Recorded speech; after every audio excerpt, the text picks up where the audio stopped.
কখনো ভেবে দেখেছো কাকে ঠকাচ্ছ তুমি? নিজেকে, নাকি যে তোমাকে নিজের থেকেও বেশি ভালোবাসে তাকে?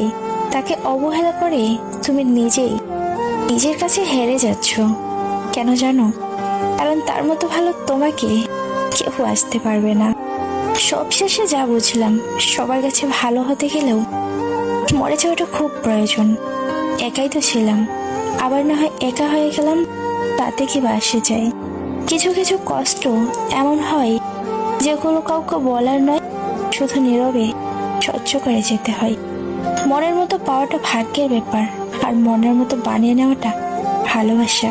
যে মানুষটা তোমার রাগ অভিমান আলাদা করে বুঝবে, সে মানুষটাই দিনের শেষে তোমাকে একবার হলেও খুঁজবে। আসলে জীবনে পারফেক্ট মানুষ থাকার চেয়ে মানসিক শান্তি দেবে এমন মানুষ থাকার খুব প্রয়োজন। স্বপ্ন ভেঙে গেলে সেটা পরের রাতে আবার আসবে, কিন্তু মন ভেঙে গেলে সেটার কোনোদিন আগের মতো জোড়া লাগবে না।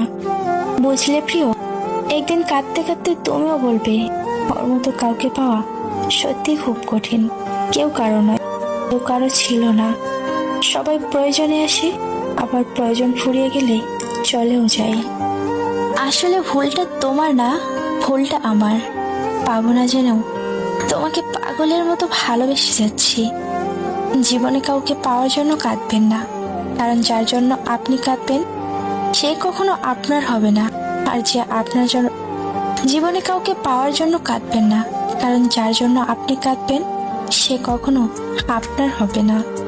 আর যে আপনার হবে সে কখনোই আপনাকে কাঁদতে দেবে না।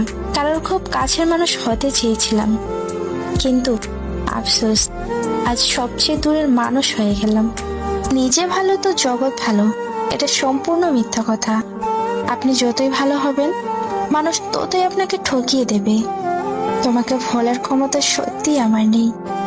হাজার কষ্টের মাঝেও শুধু তোমাকেই মনে পড়ে। জীবনের কঠিন সময়ে যখন নিজেকে একাই চলতে হয়, তাহলে ভালো সময়ে তাদের দরকার কি? কিছু কিছু পরিস্থিতি এমনও ছিল, চোখের কোণে জল জমেছিল, কিন্তু নিচে ঝরতে পারিনি। যদি তোমাকে ভালোবেসে ঠকতাম, তাহলে মনকে বোঝাতে পারতাম হয়তো আমার ভালোবাসায় কোনো কমতি ছিল, কিন্তু আমি তো তোমাকে বিশ্বাস করে ঠকেছি। এর হিসাব তোমাকে এক আল্লাহর কাছে দিতেই হবে। রাজপ্রাসাদের দরকার নেই, কারণ ভালোবাসাটা সত্যি হলে ঘুরে ঘুরেও সুখে থাকা যায়। গান তো আগে এমনি শুনতাম, আর এখন ফিল করি, কারণ কিছু কিছু গান জীবনের বাস্তবতা। জানি তুমি ব্যস্ত, তবুও এই বোকা মনটা বারবার ফোন চেক করে, শুধু এই ভেবে যদি তুমি মেসেজ করো। ছোটবেলায় যে অন্ধকারকে ভয় পেতাম, আজ সেই অন্ধকারেই শান্তি লাগে। কষ্ট তো তারাই পায় যারা কাউকে পাগলের মতো ভালোবাসে, কারণ পাগলকে সবাই দয়া দেখাতে পারে, কেউ ভালোবাসতে পারে না। যে ইচ্ছেগুলো কখনো পূরণ হবার নয়, এই অবুঝ মনটা সবসময় সেটা নিয়েই পড়ে থাকে। সুখ যদি কপালে না থাকে, তাহলে জোর করে সুখ আনা অসম্ভব।